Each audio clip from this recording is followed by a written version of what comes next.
এই নে টাকা রাখ। ম্যাম আসসালামু আলাইকুম। তুই কে রে? আর তুই আমার কাছে কি করিস? ম্যাম আমি হচ্ছে আপনার ড্রাইভার আছে না তার ছেলে। ম্যাডাম আমার বাবা অসুস্থ তো তাই আজকে আমি আসছি। হ্যাঁ আপনাকে ড্রাইভ করবো। তোদের না এই ছোট লোকদের এই ধরনের মানে এক্সকিউজ প্রত্যেকদিন রেডি থাকে। ওরা প্রত্যেকদিন চেষ্টা করে যে কিভাবে একটা এক্সকিউজ দেখায় একদিন ছুটি নেওয়া যায়। এই আসলেই তোর বাবা অসুস্থ না নাটক করতেছে বাসায় বসে বসে? ম্যাম সত্যি আমার বাবা অসুস্থ এই জন্যই আমি আসছি। তুই আমাকে নিয়ে ড্রাইভ করবি? তুই নিজের চেহারা দেখিস? কি যেন পরে আসছিস এটা? আর কি চুলের অবস্থা, জামা কাপড় নোংরা, কুচকানো, আয়রন করা নাই। এই তুই এইভাবে কিভাবে আসলি রে? তুই কিভাবে চিন্তা করলি আমি তোকে আমার গাড়িতে বসতে দিব? ম্যাম আসলে তাড়াহুড়ো করে চলে আসছি তো এই জন্য ম্যাম আমার এই অবস্থা। ম্যাম আমি নেক্সট টাইম থেকে ঠিক করে আসবো ম্যাম।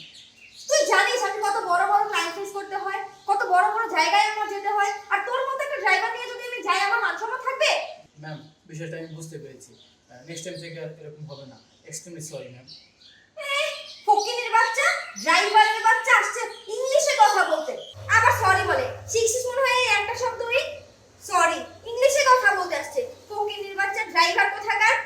এই তোর আর কি জানিস? অশিক্ষিত মূর্খ কোথাকার, জামা কাপড়ের ঠিক নাই, চেহারা ঠিক নাই, আসছে ইংলিশে কথা বলে স্মার্টনেস দেখাইতে। ম্যাম নেক্সট টাইম থেকে ম্যাম আর এই ভুলটা হবে না ম্যাম। আমি সব কিছু ভুলে যাবো।